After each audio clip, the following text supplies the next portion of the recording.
আমরা যারা নিজেদেরকে মুসলমান দাবি করি, মুসলমানের ঘরে জন্মগ্রহণ করেছি, মুসলমানের সন্তান হিসাবে যারা প্রাউড ফিল করি, তাদেরও অনেকেই আছেন যারা ইসলামের এই সর্বব্যাপী, ইসলামের এই সার্বিকতা, ইসলামের এই বিশালতা, সকল সেক্টরে, সকল জগতে ইসলামের যে বিচরণ রয়েছে, একজন মুসলিমকে ভালো মানুষ হতে, মানববাদী হতে, সমাজ সচেতন হতে, সামাজিক হতে, পরিবেশবাদী হতে, যত রকমের ভালো গুণ মানুষের মধ্যে হতে পারে, তার সবগুলো অর্জন করতে একজন মুসলমানকে শুধু মুসলমান হওয়াই যথেষ্ট। মুসলমান হয়ে তাকে তার জীবনের ভালো কোনো দিকের জন্য অন্য কারোর কোনো দরজায়, অন্য কারোর দুয়ারে তাকে কোনো প্রকার ধর্ণা দেওয়ার কোনো প্রয়োজন নাই। আমরা যারা বাংলাদেশে নিজেদেরকে মুসলমান হিসেবে আমরা দাবি করছি, আমরা বেশিরভাগ মানুষই ইসলামটাকে শুধুই ইবাদত সর্বস্ব দিন হিসাবে আমরা মনে করি। ইসলাম কি শুধুমাত্র ইবাদত বন্দেগীর মধ্যেই সীমাবদ্ধ, নাকি ইবাদত বন্দেগীর বাইরেও আরো ইসলামের কাজকাম আছে? আছে না নাই? প্রিয় ভাইরা আমার, আমরা সাধারণত একজন ধার্মিক মানুষ যখন বলি, তখন একজন নামাজি, একজন রোজাদার, একজন দাড়ি টুপি বিশিষ্ট মানুষের অবয়ব আমাদের স্মৃতিপটে ভেসে ওঠে। সন্দেহ নাই, এটা ধার্মিকতার অনেক বড় একটা দিক। কিন্তু ধার্মিকতা শুধুমাত্র এইসব ক্রিয়াকলাপের মধ্যে, এই সকল আমল এবং ইবাদতের মধ্যেই সীমাবদ্ধ নয়। আমরা যে দ্বীনের অনুসারী, এই দ্বীন হলো কমপ্লিট কোড অফ লাইফ, পরিপূর্ণ জীবন ব্যবস্থা। এখানে মানুষের ব্যক্তির আত্মিক উন্নয়নের কথা যেমন বলা আছে, এখানে ব্যক্তির চারিত্রিক উন্নতির কথা যেমন বলা আছে, ঠিক তেমনি ভাবে একটি সুন্দর পরিবার কিভাবে বেড়ে উঠবে, একটি সুন্দর সমাজ কিভাবে গঠিত হবে, একটি সুষম ইনসাফপূর্ণ রাষ্ট্র কিভাবে গঠিত হবে, একটি সুন্দর শান্তিময় পৃথিবী কিভাবে গড়ে উঠবে, তার পরিপূর্ণ রূপরেখা কোরআন এবং হাদিসে আছে না নাই?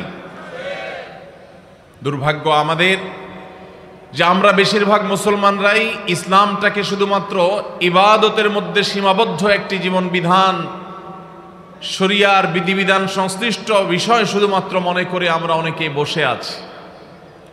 আল্লাহ সুবহানাহু ওয়া তাআলা কোরআনে হাকিমে আমাদেরকে লক্ষ্য করে বলছেন, ইয়া আইয়ুহাল্লাযীনা আমানু, হে ওই সকল মানুষেরা, তোমরা যারা ঈমান আনয়ন করেছো, নিজেদেরকে মুমিন দাবি করো, উদখুলু ফিস-সিলমি কাফাহ, তোমরা ইসলামে প্রবেশ করো। কয় পাও প্রবেশ করতে বলা হয়েছে? এক কদম, দুই কদম? আল্লাহ বলেছেন উদখুলু ফিস-সিলমি কাফাহ, পরিপূর্ণভাবে ইসলামে দাখিল হও, ইসলামে প্রবেশ হও পরিপূর্ণভাবে। এক পাও ইসলামে, এক পাও বাহিরে। নামাজটা আল্লাহর বিধান মতো, পরিবারে বাসা বাড়িতে গিয়ে নিজের খেয়াল খুশি মতো। নামাজটা আল্লাহর বিধান মতো, বাজারে দোকানদারি করার সময় নিজের লাভ এবং সুবিধা মতো।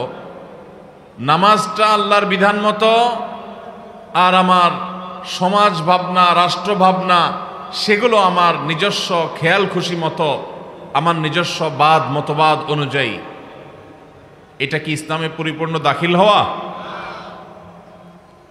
আল্লাহ রাব্বুল আলামিন ইসলামের পূর্ণাঙ্গতা, ইসলামের বিশালতা, ইসলামের সর্বব্যাপিতা, ইসলামের এই যে বিশাল জগৎ, এই পরিপূর্ণ ইসলামের ধারণাকে আমাদের সবাইকে ধারণ করার তৌফিক দান করুন। প্রিয় ভাইরা আমার, আমরা যখন ইসলামের ব্যাপকতা নিয়ে কথা বলছি, ইসলাম ইবাদত প্রধান দিন হলেও শুধুই ইবাদত সর্বস্ব দিন বা ধর্ম নয়, এর বাইরেও ইসলামের যে বিশাল গণ্ডি আছে, এই গণ্ডি নিয়ে আমরা যখন আলাপ করছি তখন আমাদেরই অনেক ভাই, আমাদেরই অনেক বোন আছেন যারা ইসলামের একেবারে বেসিক বিষয়গুলো, ইসলামের মৌলিক বিষয়গুলো পর্যন্ত তারা ধারণ করেন না, তারা বুঝেন না, তারা রপ্ত করেন না, অথচ তারাও কিন্তু আদমশুমারিতে মুসলমান, তারাও নিজেদেরকে মুসলমান মনে করছেন। ভাইরা আমার, একজন মানুষ যদি পরিপূর্ণভাবে ইসলামে দাখিল হতে হয়, তাকে যদি ইসলামে পরিপূর্ণভাবে প্রবেশ হতে হয়, তাহলে তার সর্বপ্রথম যে বিষয়টির প্রয়োজন সেটি হলো তার ঈমানকে বিশুদ্ধ করতে হবে। শিরক কুফর থেকে তার ঈমানকে পবিত্র করতে হবে। যে ঈমানের সাথে শিরকের সংমিশ্রণ আছে, যে ঈমানের সাথে কুফরের নেফাকের সংমিশ্রণ আছে, যে ঈমানের পাশাপাশি কারোর মধ্যে আল্লাহর কোনো আইন, আল্লাহর কোনো বিধান, আল্লাহর কোনো আদেশ, আল্লাহর কোনো নিষেধ নিয়ে ন্যূনতম কোনো সংশয় সন্দেহ আছে, সেই ঈমান আল্লাহর খাতায় আল্লাহর হিসেবে ঈমান নয়। ঈমান হলো সেটি যেখানে আল্লাহর পরিপূর্ণ দ্বীনকে অন্তঃকরণে পরিপূর্ণভাবে জায়গা দেওয়া হয়, মেনে নেওয়া হয়। আল্লাহ রাব্বুল আলামিন আমাদের সবাইকে সেরকম খাঁটি মুমিন হওয়ার তৌফিক দান করুন। প্রিয় ভাইরা আমার, আমাদের এই প্রিয় মাটি মাতৃভূমিতে, আমাদের প্রিয় স্বদেশে বহু মুসলমান নামধারী পাবেন যারা নিজেদেরকে মুসলমান দাবি করেন, অথচ ঈমান যেভাবে পরিপূর্ণভাবে আল্লাহর প্রতি আনার কথা, সেক্ষেত্রে তারা পরিপূর্ণ ঈমান আনেন নাই। হয়তো আল্লাহর প্রতি ঈমানও আনছেন, পাশাপাশি তারা তাদের সার্বিক উন্নতি, অগ্রগতি, বরকত, কল্যাণ এসব কিছুর জন্য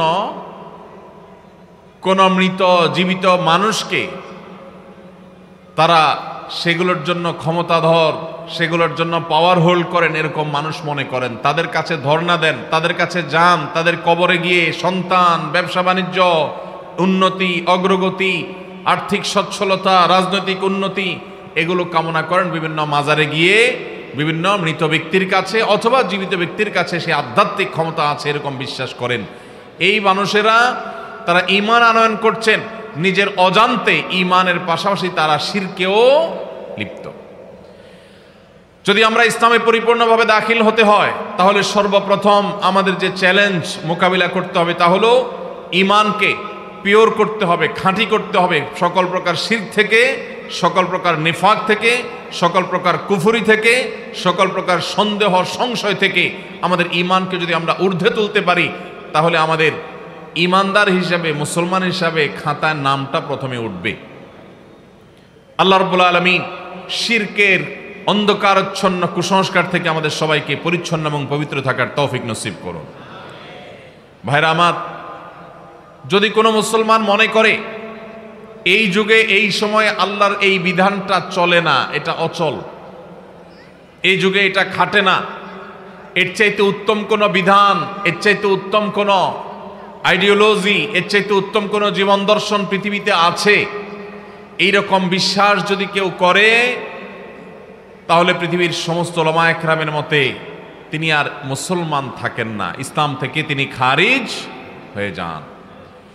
আমাদের এই সমাজে অনেক মুসলমান আছেন, যেসব মুসলমানরা এখনো মনে করেন যে আল্লাহর বিধিবিধান, কোরআনের আদেশ নিষেধ এই সবগুলো এখন এই সমাজে সচল না, সব চলে না, নাউজুবিল্লাহ।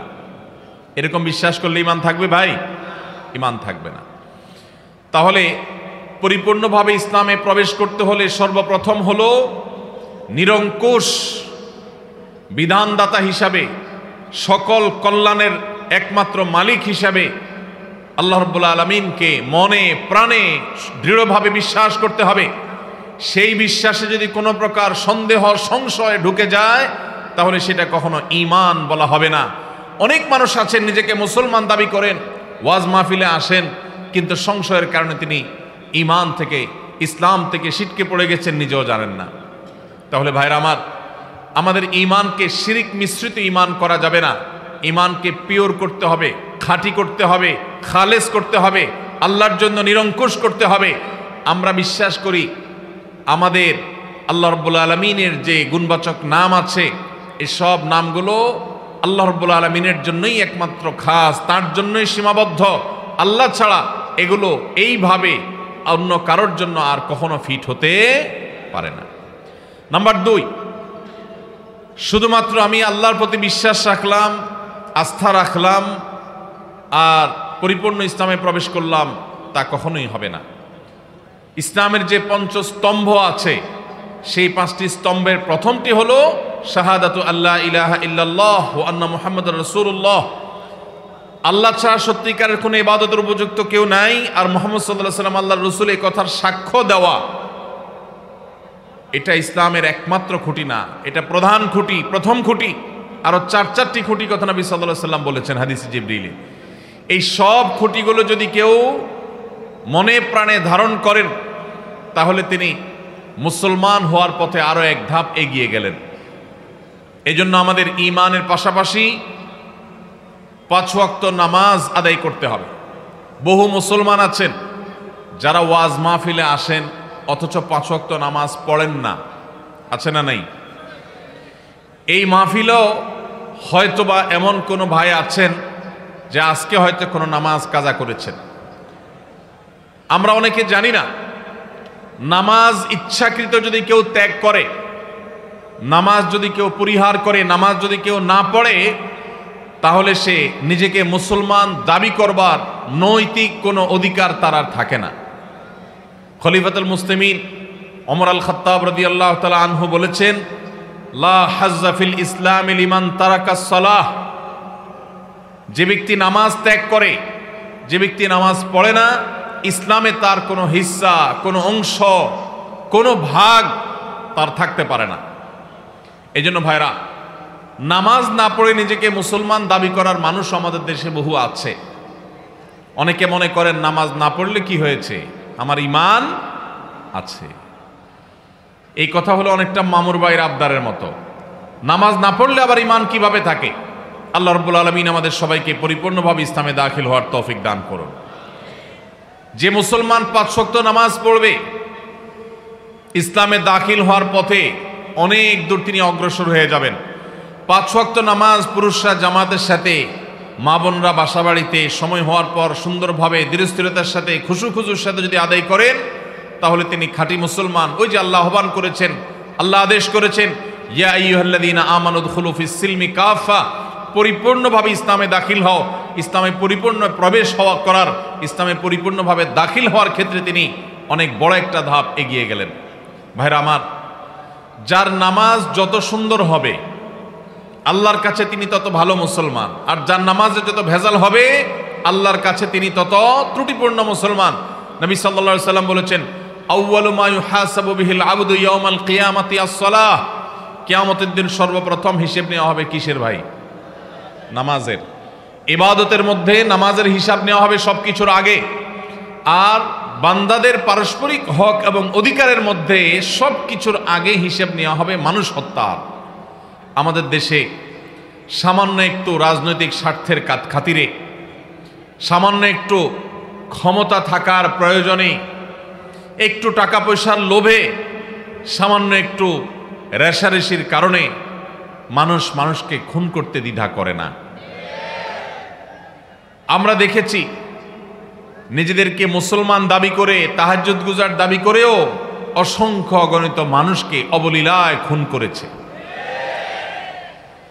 কিয়ামতের ময়দানে মানুষের অধিকারের মধ্যে অর্থকড়ির বিচার, লেনদেন সংক্রান্ত যে বিচার, অর্থ আত্মসাতের বিচার, এই সবগুলোর আগে আল্লাহ রাব্বুল আলামিন প্রথম বিচার করবেন হলো খুনের বিচার। দুনিয়াতে যে খুনের শিকার হবে, তার পরিবার যদি দুনিয়াতে বিচার নাও পায়, খুনির ক্ষমতার কারণে যদি নিহত ব্যক্তির পরিবাররা অসহায় থাকে, কিয়ামতের ময়দানে এই খুনির বিচার আল্লাহ রাব্বুল আলামিন অবশ্যই করবেন। সেজন্য একজন ইমানদার, তার আসলে হারাবার কিছু নাই, ইমানদারের লস হওয়ার কিছু নেই।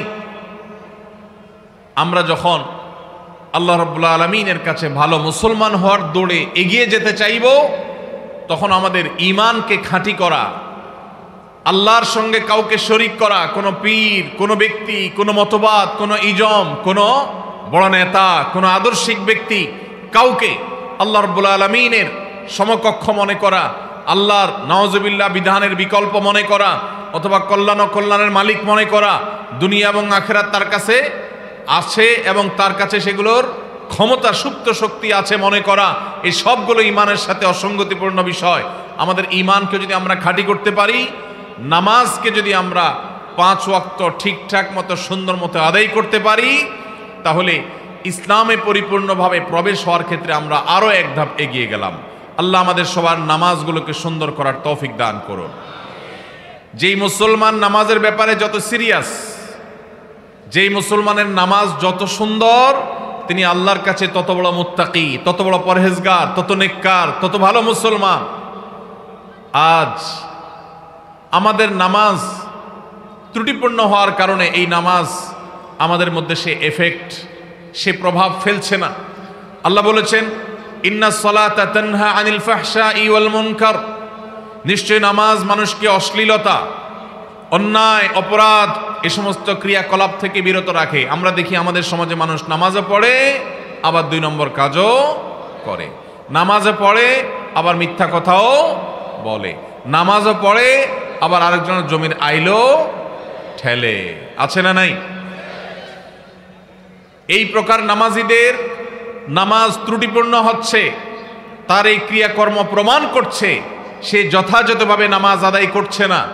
যে ব্যক্তি সঠিকভাবে নামাজ আদায় করবে, আল্লাহ রাব্বুল আলামিনের স্মরণ যার নামাজে থাকবে, আল্লাহ বলেছেন আকিমিস সালাতা লিযিকরি, আমার স্মরণ করার জন্য, আমার স্মরণার্থে নামাজ আদায় করো। সেই নামাজ যদি কারোর মধ্যে থাকে, তো সেই নামাজ তাকে অবশ্যই অশ্লীল, মন্দ এবং খারাপ ক্রিয়াকর্ম থেকে বিরত রাখবে। আল্লাহ রাব্বুল আলামিন আমাদের সবাইকে সেরকম জীবন্ত প্রভাবশালী নামাজ আদায়কারী নামাজি হওয়ার তৌফিক দান করুন। ভাইরা আমার, পরিপূর্ণভাবে ইসলামে দাখিল হওয়ার ক্ষেত্রে আমাদের তৃতীয় ধাপে যে কাজ করতে হবে, সেটি হলো সকল প্রকার বান্দার হক আমাদেরকে আদায় করতে হবে। আল্লাহ রাব্বুল আলামিন আমাদেরকে তার যে আদেশ নিষেধগুলো আমাদেরকে মেনে চলতে বলেছেন, এর মধ্যে বেশ কিছু বিষয় আল্লাহ রেখেছেন যেগুলো মানবাধিকার সংশ্লিষ্ট, মানুষের অধিকার সংশ্লিষ্ট। শুধু মানুষ নয়, অন্যান্য প্রাণীকুল, অন্যান্য সৃষ্টি, এমনকি পোকামাকড়, এমনকি বৃক্ষ, তরুলতা, এই সবগুলোর অধিকার আল্লাহ তাআলা আমাদের উপর রেখেছেন। আমাদের কর্তব্য আছে নিজের প্রতি, নিজের পরিবারের সদস্যদের প্রতি, মুসলমানদের প্রতি, প্রতিবেশীদের প্রতি, এমনকি অমুসলমানদের প্রতি, মানুষ তো বটে, এমনকি পশু পাখির প্রতি, কীট পতঙ্গের প্রতি, এমনকি নিষ্প্রাণ আল্লাহর যেসব সৃষ্টি আছে সেগুলোর প্রতি, সব কিছুর প্রতি আমাদের দায়বদ্ধতা আছে, আমাদের জবাবদিহিতা আছে। আপনি নামাজ ভালো পড়লেন, মুসলমান হিসাবে আপনি ভালো হওয়ার চেষ্টা করলেন, ঈমানটাকেও খাঁটি করলেন, কিন্তু আপনি মানুষের অধিকার নষ্ট করলেন, মানুষের হক নষ্ট করলেন, মানুষকে কষ্ট দিলেন, মানুষ প্রতি জুলুম করলেন, মানুষের হক মেরে খাইলেন, মানুষের টাকা মেরে দিলেন। আপনি ব্যবসা করতে গিয়ে 2 নম্বরই কাজ করলেন। ক্রেতা হয়ে যখন গিয়েছেন তখনও আপনি খারাপ কাজ করেছেন। আপনি কখনো আল্লাহর খাতায় ভালো মুসলমান হতে পারবেন না। ভাইরা আমার, পরিপূর্ণভাবে ইসলামে দাখিল হওয়ার জন্য শুধুমাত্র 5 ওয়াক্ত নামাজ পড়লেই চলবে? নামাজ পড়ার পাশাপাশি আমাদেরকে ভালো মানুষ হতে হবে। কোনো মানুষের কোনো অধিকার নষ্ট করা যাবে না। আল্লাহ রাব্বুল আলামিন আমাদেরকে সেই কর্তব্য আদায় করতে বারবার সতর্ক করেছেন। প্রিয় নবী সাল্লাল্লাহু আলাইহি সাল্লাম বলেছেন, ইন্নালি জাসাদিকা আলাইকা হাক্কা, অন্য মানুষ তো বটেই, এমনকি তোমার নিজের শরীরের, তোমার নিজের দেহেরও তোমার কাছে অধিকার আছে, পাওনা আছে, দেহের প্রতিও কর্তব্য আছে। কোনো কারণ ছাড়া তুমি তোমার নিজেকেও যদি কষ্ট দাও, নিজের প্রতিও যদি জুলুম করো, তাহলে তার জন্য আল্লাহর কাছে জবাবদিহি করতে হবে। কেন ইসলাম আত্মহত্যাকে হারাম করেছে? এর একটি কারণ এই, আল্লাহ তাআলা আপনাকে যে জীবন দিয়েছেন, এই জীবনকে রক্ষা করা আপনার জন্য ফরজ। এই জীবনকে নষ্ট করার অধিকার আল্লাহ আপনাকে দেন নাই। যারা বলে আমার শরীর, আমার দেহ, আমি যা ইচ্ছা তা করব, তারা কখনো ইমানদার হতে পারে না, এটা ইমানদারের স্লোগান হতে পারে না। ইমানদার বিশ্বাস করে ইন্না সলাতি ওয়া নুসুকি ওয়া মাহইয়ায়া ওয়া মামাতি লিল্লাহি রাব্বিল আলামিন, নিশ্চয় আমার সালাত, আমার কুরবানি, আমার জীবন, আমার মরণ সব কিছু আমি নিবেদন করব কার উদ্দেশ্যে? একমাত্র আল্লাহ রাব্বুল আলামিনের উদ্দেশ্যে। আমার এই জীবন আল্লাহর দেওয়া, আল্লাহর নির্দেশে এটা পরিচালিত হবে। অতএব আল্লাহ নিষেধ করেছেন ওয়ালা তুলকু বিআইদিকুম ইলা তাহলুকা, তোমরা নিজেদেরকে ধ্বংসের দিকে ঠেলে দিও না। আমাদের অনেক যুবক ভাইরা আছেন, তারা কোনো পেরেশানিতে পড়লে, কখনো ডিপ্রেশন দেখা দিলে, দুশ্চিন্তা হলে, পরীক্ষাটা খারাপ হলে, অনেক ভাইরা আছেন ব্যবসায় কোনো রকম দুঃসংবাদ আসলে, কোনো রকম লস দেখা দিলে, ধার দেনা হয়ে গেলে মনে হয় যে দেয়ালে পিঠ ঠেকে গেছে, মানুষের সামনে কিভাবে মুখ দেখাবো, কিভাবে আমি ঘুরে দাঁড়াবো, তখন তারা অনেক সময় আত্মহত্যার পথে পা বাড়ায়। নবী করিম সাল্লাল্লাহু আলাইহি সাল্লাম পরিষ্কারভাবে জানিয়েছেন, যেই আত্মহত্যা করবে কোনো উপায়ে, কিয়ামতের দিন আল্লাহ রাব্বুল আলামিন তাকে সেই উপায়ে শাস্তি দিতে থাকবেন। এবং এই আত্মহত্যা করাকে ইসলাম হারাম করেছে, কারণ অন্য মানুষ তো বটেই, আপনি নিজের অধিকার নিজে নষ্ট করবেন, নিজের শরীরকে কষ্ট দিবেন, নিজের জীবনকে আপনি ধ্বংস করবেন, আত্মহত্যার পথে পা বাড়াবেন। আত্মহত্যা করে দুনিয়ার কষ্ট এবং গ্লানি থেকে আপনি বাঁচতে চাইছেন, অথচ আত্মহত্যা করে কিয়ামতের ময়দানে আরো বেশি গ্লানি, আরো বড় আযাব আপনার জন্য অপেক্ষা করছে। আল্লাহ তাআলা আমাদের সবাইকে আল্লাহর সমস্ত আদেশ নিষেধগুলোকে মেনে চলার তৌফিক দান করুন। ভাইরা আমার, আমাদের এই সমাজে নিজেকে মুসলমান দাবি করেন, ইমানদার দাবি করেন, ইমানের বেসিক বিষয়গুলোকে বিশ্বাস করেন, এরকম মানুষ আপনি কম বেশি পাবেন। এমনকি 5 ওয়াক্ত নামাজ পড়ার ব্যাপারে সচেষ্ট থাকেন, এরকম মুসলমানও আপনি পাবেন। কিন্তু সেই মুসলমান আমাদের সমাজে সোনার হরিণ, যেই মুসলমান বুকে হাত দিয়ে বলতে পারবে আমি পারতপক্ষে কোনো মুসলমানের হক, কারো অধিকার, কারো পাওনা আমি নষ্ট করি না, আমি কাউকে কষ্ট দেই না, অন্যায় আচরণ করি না, কারোর হক মেরে খাই না, কারোর কষ্টের কারণ হই না, আল্লাহর কাছে জবাবদিহি করতে হবে, সেই বোধ থেকে, সেই ভয় থেকে, সেই চেতনা থেকে, সেই তাকওয়ার সুপ্ত শক্তি থেকে আমি সব মানুষের অধিকার আদায় করি, এরকম মুসলমান সমাজে বেশি না কম? অনেক কম। ভাইরা আমার, আজকের এই সেমিনার থেকে, আজকের এই মাহফিল থেকে আমরা যদি এই একটি বার্তা নিয়ে যাই যে আমরা ফুলের মতো সৌরভ ছড়াবো, কারোর উপকার করতে পারি আর না পারি, আমার দ্বারা কারোর কোনো ক্ষতি হবে না, আমি কারোর কষ্টের কারণ হব না, আমি কারোর দুঃখের কারণ হব না, আমি কোনো অধিকার নষ্ট করব না কারোর। এমনকি নবী করিম সাল্লাল্লাহু আলাইহি সাল্লাম রাস্তার অধিকারের কথা বলেছেন। তিনি বলেছেন ইয়্যাকুম ওয়াল জুলুস আলা তারিক, তোমরা কেউ পথ দখল করবে না, রাস্তা দখল করবে না, রাস্তায় বসে পড়বে না। কেন? কারণ তুমি যদি রাস্তা দখল করে ফেলো, ফুটপাতে দোকান দিয়ে বসো, বাইক নিয়ে তুমি মানুষ চলাচলের পথে উঠে যাও, রাস্তা যেখানে সেখানে বাইক পার্কিং করে রাখো, রিক্সা পার্কিং করে রাখো, তুমি দখল করে রাখো, দোকানদার ভাই যদি ওই জায়গাটাতে মাল রেখে দখল করে রাখেন, তাহলে মানুষের অধিকার নষ্ট হবে কি হবে না? রাস্তাটা কি কারোর একক না সবার? তাহলে আমি যদি আমার দোকানের সামনে মালটাল দিয়ে রাস্তার জায়গাটা দখল করে রাখি, এই কাজটা কি হালাল হবে না হারাম হবে? অনেক মুসলমান ভাইরা আছেন, এই চিন্তাও মাথায় আসে না, 10 বছর 20 বছর 30 বছর দোকানদারি করছেন, তার দোকানের সামনে 2 ফিট 4 ফিট 5 ফিট জায়গা তিনি দখল করে রেখেছেন। কিছে? তিনি হয়তো মাল সামানা রেখেছেন, তিনি হয়তো আলাদা সেখানে শামিয়ানা টাঙিয়ে অথবা প্লাস্টিক টাঙিয়ে সেখানে তিনি জিনিসপত্র রেখে কেনাবেচা করছেন। অনেক দোকান, অনেক গাড়িওয়ালা ভাইরা আছেন, বাইকওয়ালা ভাইরা আছেন, যেখানে পার্কিং করা যায় সেটা তো বটেই, এমনকি যেখানে পার্কিং করলে রাস্তার উপরে পার্কিং করা হবে, মানুষের চলাচলে ব্যাঘাত হবে, রাস্তায় গাড়ির জ্যাম হয়ে যাবে, সেই জায়গা পর্যন্ত তারা পার্কিং করে রাখেন। এই সেন্সই আমাদের মধ্যে নাই যে আমরা গুনাহ করছি, আমরা নাজায়েজ কাজ করছি, আমরা যারা পথে চলাচল করবে তাদের অধিকার নষ্ট করছি, এই সেন্স পর্যন্ত নাই। এমনকি আমাদের দেশে অনেক মসজিদ আছে, যেই মসজিদের সিঁড়ি মসজিদের সীমানা পার হয়ে রাস্তা পর্যন্ত চলে গেছে, আছে না নাই? অনেক মসজিদ আছে, বিশেষ করে শহরে দেখা যায়, ঢাকা শহরে, যে মসজিদের সীমানা এটা পার হয়ে রাস্তায় 2 ধাপ 3 ধাপ সিঁড়ি চলে গেছে। অনেক বাড়িওয়ালা আছে ঢাকা শহরে, এমনকি গ্রামেও, যারা নিজেদের বাড়িতে উঠার জন্য স্লোপ করে দিয়েছেন, গাড়ি বাইক তোলার জন্য রাস্তার 1 বিঘত 2 বিঘত 1 ফিট 2 ফিট জায়গা দখল করে ফেলেছেন। এটা কি হালাল না হারাম? হারাম। ভাইরা আমার, আমরা যদি শুধুমাত্র মানুষের অধিকার সম্পর্কে সচেতন হই, আমাদের সমাজটা জান্নাত হয়ে যাবে ইনশাআল্লাহ। আমাদের সমাজে আজ নামাজি মুসলমান পাওয়া যায়, কিন্তু আমরা যেভাবে পারি অন্যের হক নষ্ট করি। আমরা অনেকে মনে করি হক নষ্ট করা মানে শুধুমাত্র টাকা মেরে খাওয়া। আমরা অনেকে মনে করি হক নষ্ট করা মানে কারোর জমি মেরে খাওয়া। ভাইরা আমার, হক মারার যে কত সহস্র পথ আছে আমরা সেটা অনেকেই জানি না। এই যে আমি রাস্তা দখলের কথা বললাম, আমরা অনেকেই আছে যে আমাদের নিজের অজান্তে বহু মানুষের হক আমরা নষ্ট করছি। প্রতিবেশীকে কোনো প্রকার কষ্ট না দেওয়া এটা আমাদের উপরে কর্তব্য। নবী সাল্লাল্লাহু আলাইহি সাল্লাম বলেছেন, লা ইউমিনু মান লা ইয়ামানু জারুহু বাওয়াইকাহ, যে ব্যক্তির ক্ষয়ক্ষতি থেকে তার প্রতিবেশী নিরাপদে থাকে না সে মুমিন হতে পারে না। এখন আপনি আপনার বাসায় ওয়াজ শুনতেছেন হাই ভলিউমে, আপনি সাউন্ড বক্স ফুল দিয়া অথবা মোবাইলে একেবারে ফুল ভলিউম দিয়ে ওয়াজ শুনতেছেন। এত জোরে ওয়াজ শুনতেছেন যে আপনার পাশের বাসার যিনি আছেন, পাশের বাড়িতে যিনি আছেন, আপনার পাশের ঘরে যিনি আছেন, এই আওয়াজে তার ডিস্টার্ব হচ্ছে। তাহলে আপনার এই ওয়াজ শোনার কারণে সওয়াব হবে নাকি গুনাহ হবে? এমনকি এই যে ওয়াজ মাহফিলের মাইক, এই মাইক অনেক দূর দূরান্ত পর্যন্ত নাই। আজকের এই মাহফিল, আজকের এই সেমিনার একটা আদর্শ প্রোগ্রাম, দিনী প্রোগ্রাম, কিন্তু অনেক মাহফিলে দেশে হয় মাইলকে মাইল পর্যন্ত মাইক লাগিয়ে গভীর রাত পর্যন্ত মানুষকে অতিষ্ঠ করা হয়, কষ্ট দেওয়া হয়। এর মাধ্যমে সওয়াব হয় না গুনাহ হয়, আমরা অনেকে জানি না।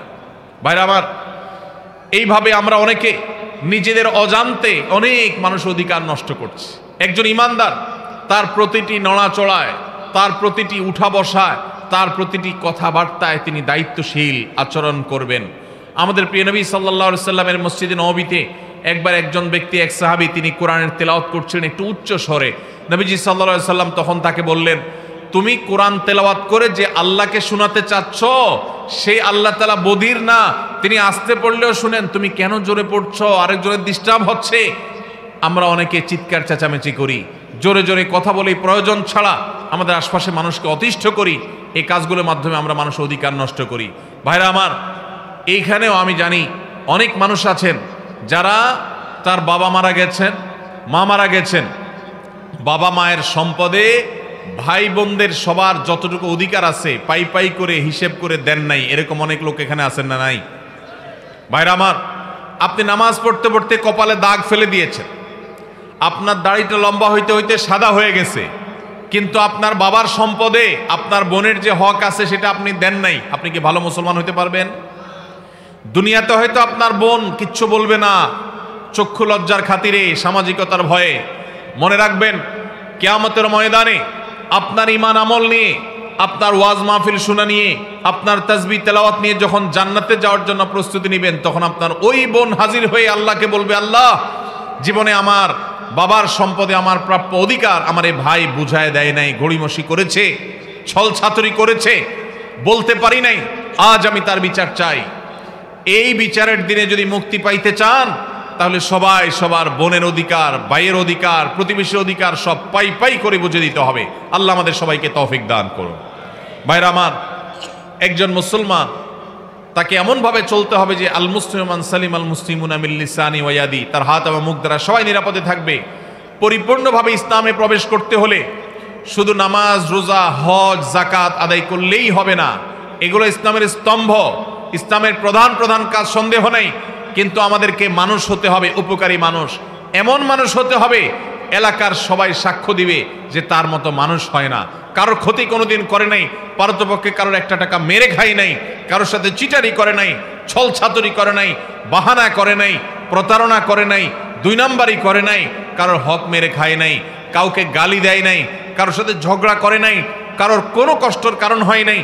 এই রকম সার্টিফিকেট আপনার সমাজ থেকে যদি আপনি আদায় করতে পারেন, মানুষ যদি আপনাকে সেটা বলার মতো জীবন গঠন করতে পারেন, তাহলে আপনি হলেন সেই মুসলমান যেই মুসলমানের জন্য আল্লাহ জান্নাতুল ফেরদাউসকে তৈরি করেছেন, যেই মুসলমানের জন্য সব সুসংবাদ কোরআনে রয়েছে।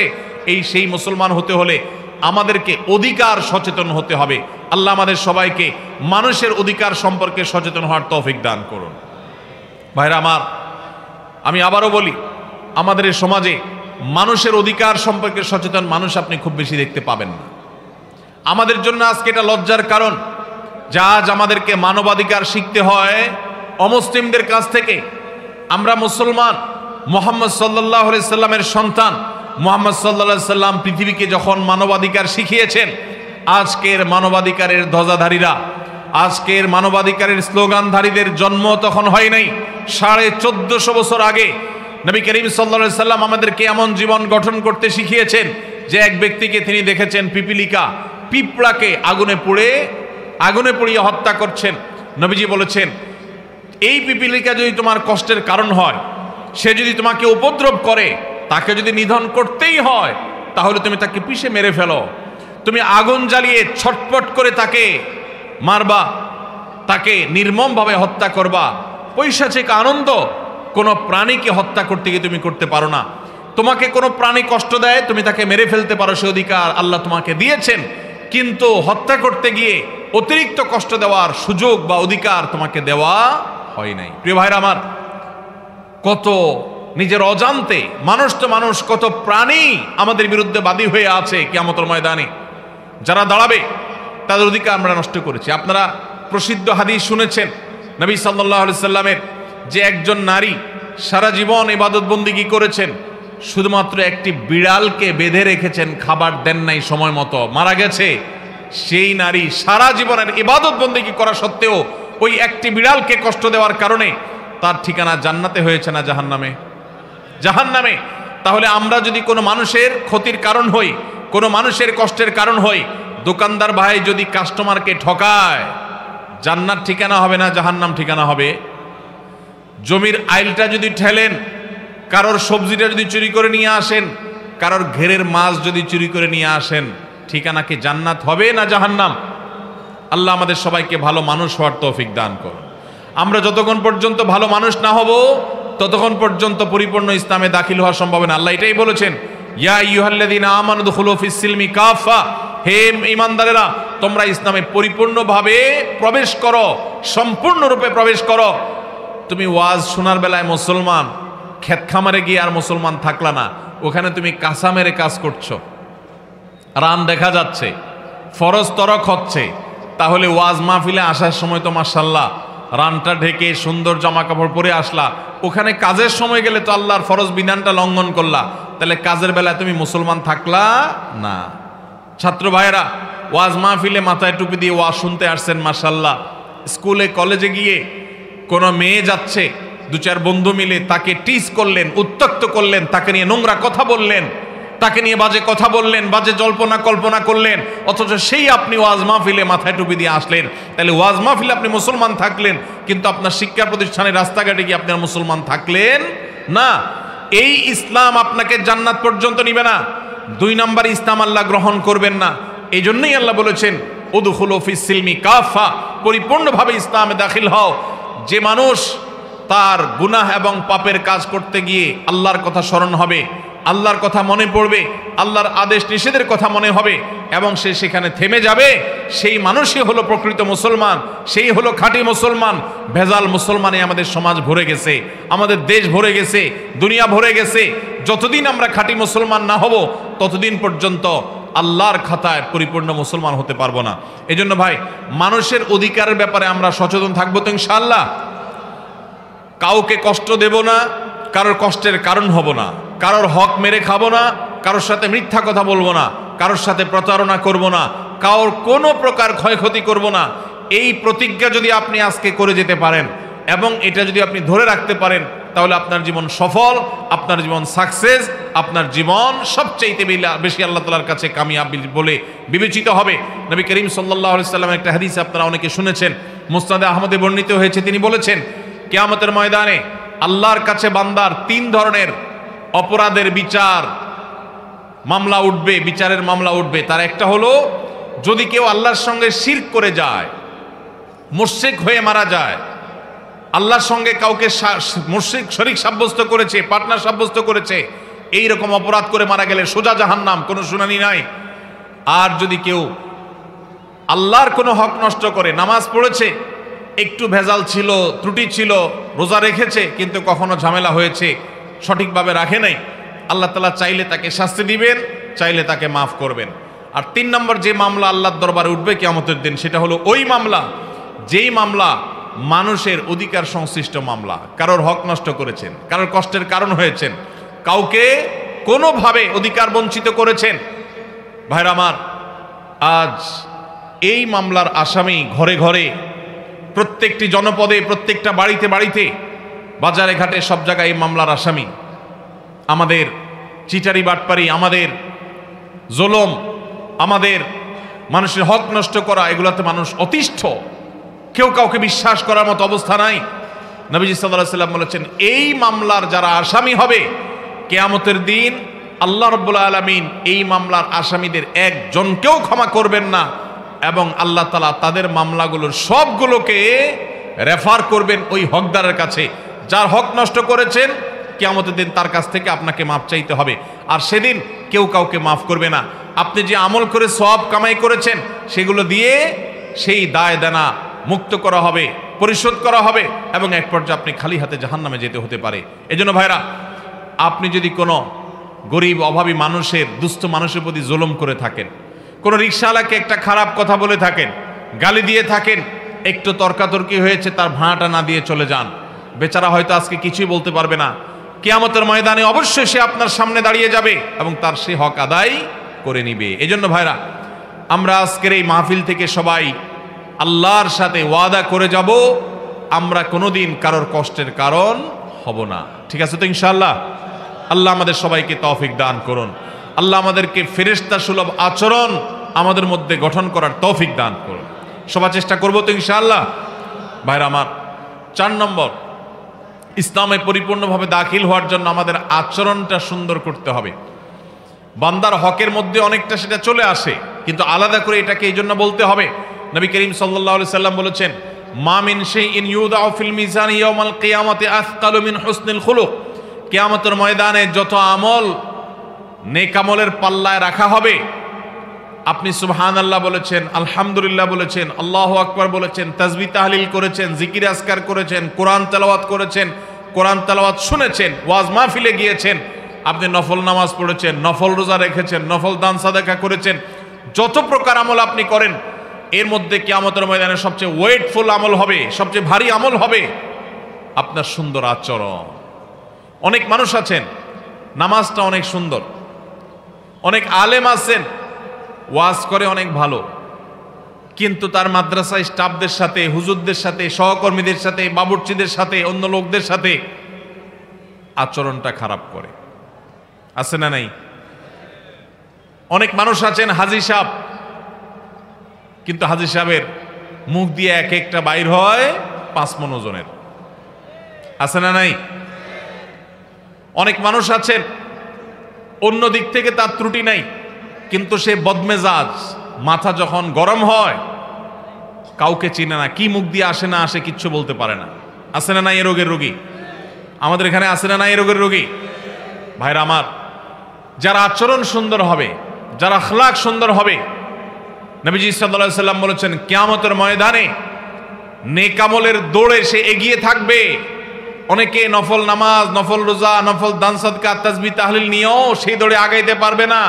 শুধুমাত্র যে ব্যক্তি কারোর সাথে আচরণ খারাপ করবে না, নিজের আখলাকটা ভালো করবে, অহংকার করবে না, বিনয়ী হবে, গর্ব করবে না, দম্ভ দেখাবে না, বিনয়ী হবে, মাটি হয়ে থাকবে, যে ব্যক্তি মানুষের সাথে গালমন্দ করবে না, মানুষের সাথে দুর্ব্যবহার করবে না, মানুষকে অপমান অপদস্থ করবে না, কারো ভুল হলে সুন্দরভাবে শুধরাবে, এই উত্তম আচরণের দুর্ভিক্ষ চলছে। এটার ভয়াবহ দুর্ভিক্ষ চলছে, এর বড় আকাল চলছে, বড় অভাব চলছে আমাদের সমাজে। আখলাক ভালো, আচরণ ভালো, সেই মুসলমান আপনি খুব বেশি পাবেন না। দাঁড়িয়েলা মুসলমান পাবেন, বোরকা পরেন সেরকম বোন পাবেন, কিন্তু সেই বোন স্বামীর সাথে, শ্বশুরের সাথে, সন্তানদের সাথে, যারদের সাথে, অন্যান্য প্রতিবেশীদের সাথে আচরণ করতে গিয়ে নিজের মুসলমানিত্ব ভুলে যান। মুসলমান কখনো রূঢ় আচরণকারী হতে পারে না। নবী করিম সাল্লাল্লাহু আলাইহি সাল্লাম জান্নাতি লোকদের মার্কা বলেছেন, জাহান্নামী লোকদের আলামত বলেছেন। তিনি বলেছেন, জান্নাতি লোকদের মার্কা হলো প্রত্যেক সেই লোক, যে লোকটা বিনয়ী থাকে, যে লোকটা নিরহংকার থাকে, যে লোকটা নিরীহ থাকে, আর যে খুব দম্ভ করে, উতুল্লিন জাওয়াজিন মুস্তাকবির, যে ব্যক্তি গোয়ার কিসিমের হয়, সবাইকে দমায়া রাখে, কাউকে সাইড দেয় না, অহংকার করে, তার দাপটের চোটে কেউ টিকতে পারে না, নবী করিম সাল্লাল্লাহু আলাইহি ওয়াসাল্লামের হাদিস বলছে এটা জাহান্নামী হওয়ার লক্ষণ। আল্লাহ তাআলা আমাদের সবাইকে এই দুরাচরণ থেকেও বেঁচে থাকার তৌফিক দান করুন। ভাইরা আমার, পরিপূর্ণভাবে মুসলমান হইতে রাজি আছে তো ইনশাআল্লাহ?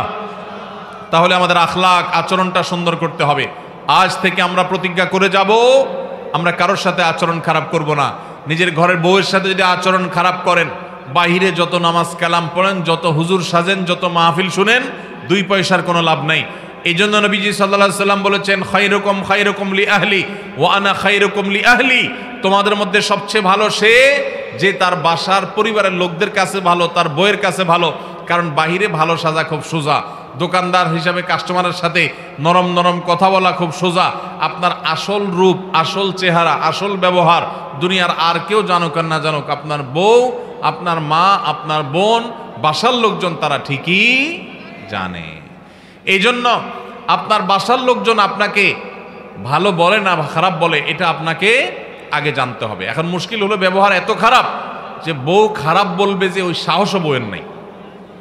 ঠিক না ঠিক?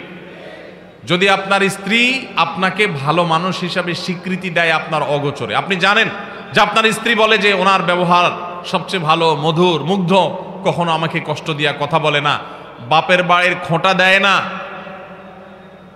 অনেক মানুষ আছে নামাজ কালাম পড়ে, বউরে বাপের বাড়ির খোঁটা দেয়, আছে না নাই? তোমার বাপ তো তোমাকে দেখতে আসলো না, কই তোমার ভাইরা তো একবারও আসলো না। এই কথা অনেক পুরুষ বলে কি বলে না? এই পুরুষ হলো আল্লাহর জমিনের সবচেয়ে বড় ছোট লোকদের একজন। কেন ছোট লোক?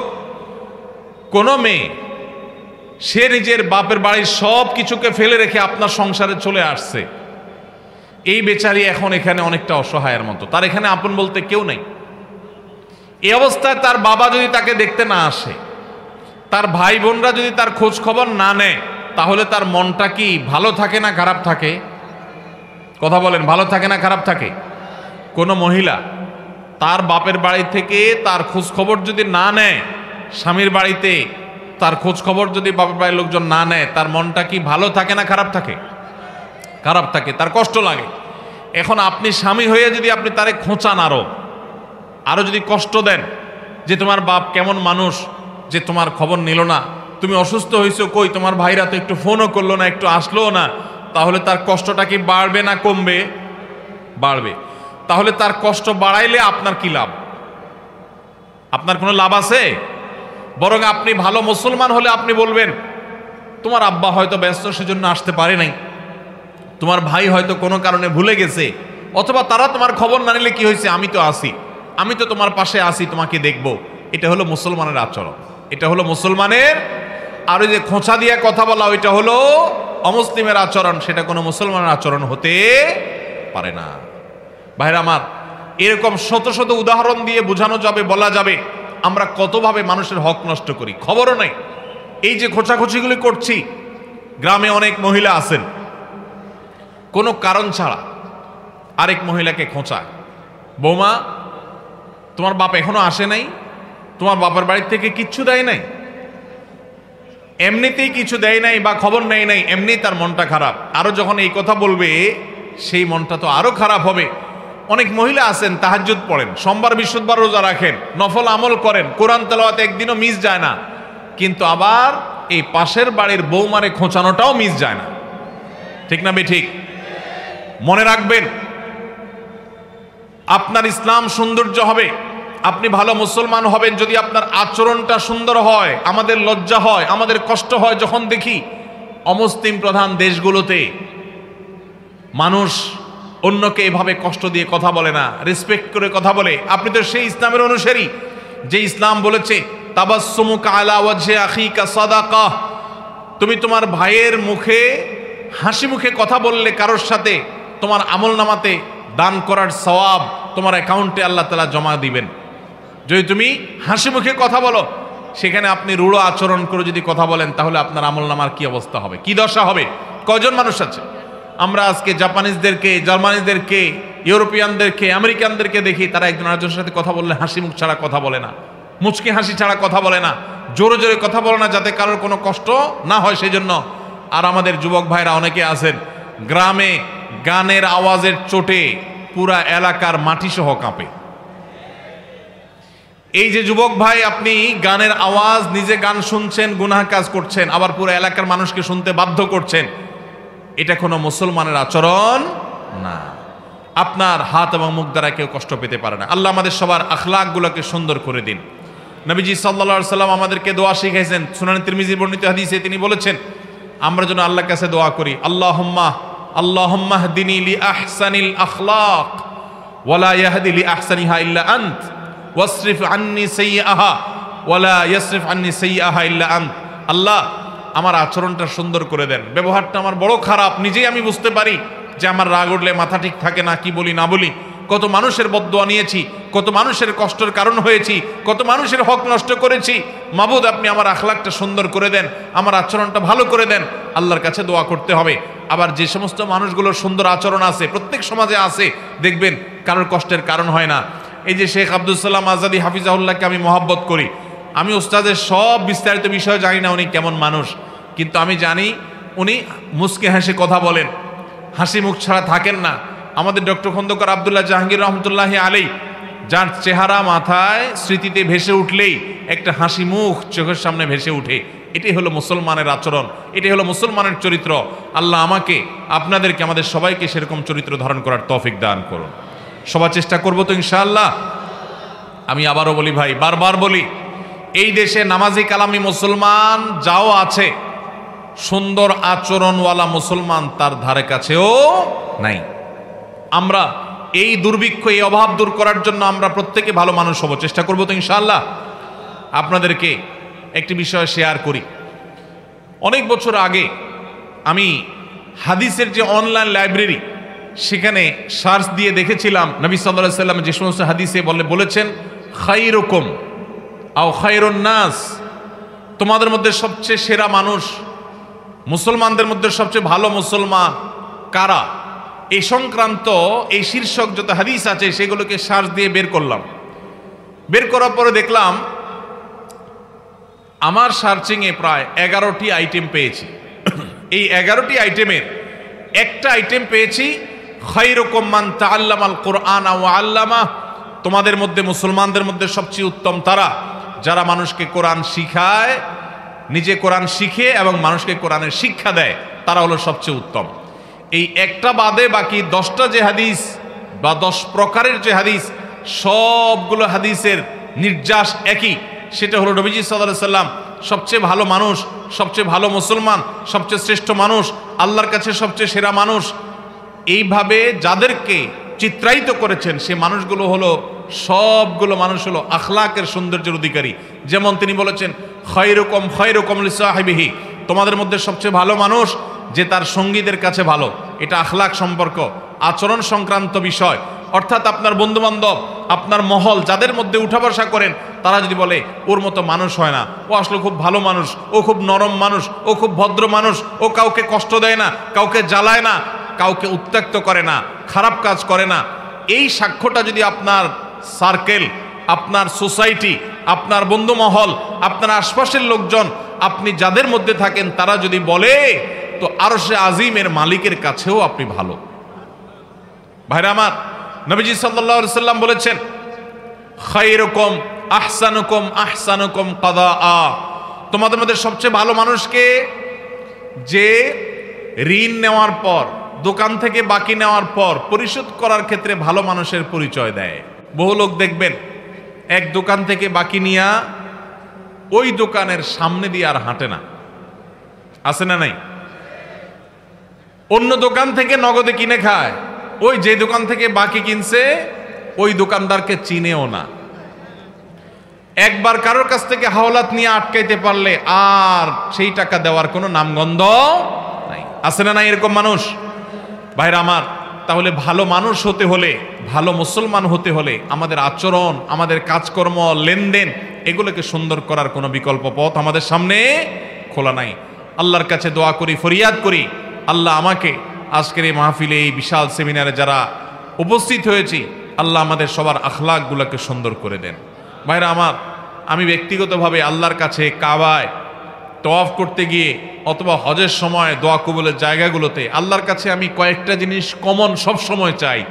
এর ভিতরে একটা জিনিস হলো, আমার কাছে যে মানুষগুলোকে খুব আখলাকি মানুষ মনে হয়, নাম ধরে ধরে আমি বলি, আল্লাহ অমুকের মতো উত্তম আখলাক সুন্দর আচরণ আমাকে দিয়ে দেন, আল্লাহ আমার আচরণটা সুন্দর করে দেন, আল্লাহ আমার আচরণ থেকে যেন ফুলের সৌরভ ছড়ায়, আমার আচরণ থেকে যেন দুর্গন্ধ না ছড়ায়, আমি যেন কোনো মানুষের কষ্টের কারণ না হই, এমনকি শত্রুও যদি আমার সাথে শত্রুতা করে তার প্রতিও যেন আমি সীমা ছাড়িয়ে না যাই, জুলুম না করি। আমি সেই নবীর অনুসারী যেই নবী কোনোদিন অমুসলিম কাফেরদের প্রতিও জুলুম করেন নাই, যারা তাকে কষ্ট দিয়েছে তাদেরকেও তিনি কষ্ট দেন নাই। আমরা সেই নবীর অনুসারী, অতএব তার মতো আখলাক, তার মতো আচরণ আজ আমাদের মধ্যে গঠন করতে হবে। চেষ্টা করা যাবে না ইনশাআল্লাহ? আল্লাহ আমাদের সবাইকে তৌফিক দান করুন। 5 নম্বর, আমরা যদি পরিপূর্ণভাবে ইসলামে দাখিল হতে হয় তাহলে সেক্ষেত্রে আমাদের সকল ক্রিয়াকর্ম, সকল কিছু আল্লাহর জন্য, আল্লাহর সামনে নিবেদন করে দিতে হবে। আমাদের ব্যবসা বাণিজ্য, সেখানে হালাল হারাম খুঁজতে হবে। আমাদের কায় কারবার, সেখানে হালাল হারাম খুঁজতে হবে। আপনি কোথাও চাকরি করেন, সেখানে হালাল হারাম খুঁজতে হবে। সব ক্ষেত্রে যদি হালাল হারাম মেনটেন করে চলেন তাহলে ইনশাআল্লাহ আপনি ইসলামে পরিপূর্ণভাবে দাখিল হতে পারবেন। আমাদের সমাজে বহু মানুষ আছেন যারা আলহামদুলিল্লাহ অন্য অনেক দিক থেকে ভালো, কিন্তু হালাল হারাম বাজ বিচারের ক্ষেত্রে ভালো মানুষ না। এরকম মানুষ আছে না নাই? অনেক আছে। হালাল হারামের বাজ বিচার নাই। হালাল হারামের বাজ বিচার যদি কেউ না করে, সে কখনো পরিপূর্ণভাবে ইসলামে প্রবেশ করতে পারবে না। ইসলাম হলো পরিপূর্ণ জীবন ব্যবস্থা, এখানে সব কিছুর সমাধান আছে। আল্লাহ তাআলা আমাদের সবাইকে খাঁটি মুসলমান, পরিপূর্ণ মুসলমান হওয়ার তৌফিক দান করুন। আদা মুসলমানের জন্য জান্নাত নয়, পরিপূর্ণ মুসলমানের জন্য জান্নাত। আদা মুসলমানের জন্য আখিরাতের শেষ হাসি হাসা হবে না। আদা মুসলমানের উপর আল্লাহ সন্তুষ্ট হবেন না। আদা মুসলমানের জন্য সাফল্য আসবে না, পরিপূর্ণ মুসলমানের জন্য সাফল্য আসবে। এই যে 5টি পয়েন্টের কথা আমি বললাম, এই 5টি পয়েন্টের অভাব অনেক হুজুরের মধ্যে আছে, অনেক আলেমের মধ্যে আছে, অনেক ইমাম সাহেবের মধ্যে আছে, অনেক মাদ্রাসার শিক্ষকের মধ্যেও আছে। আমরা কেউ একেবারে ফেরেশতা হয়ে যাই নাই। আমাদের এই সংগ্রাম করতে হবে যে আমাদের এই 5টা গুণ অর্জন করতে হবে। এই 5টা গুণ অর্জন করার চেষ্টা করবো তো ইনশাআল্লাহ। আল্লাহ তাআলা আমাকে, আপনাকে, আমাদের সবাইকে পরিপূর্ণভাবে ইসলামে দাখিল হওয়ার তৌফিক দান করুন।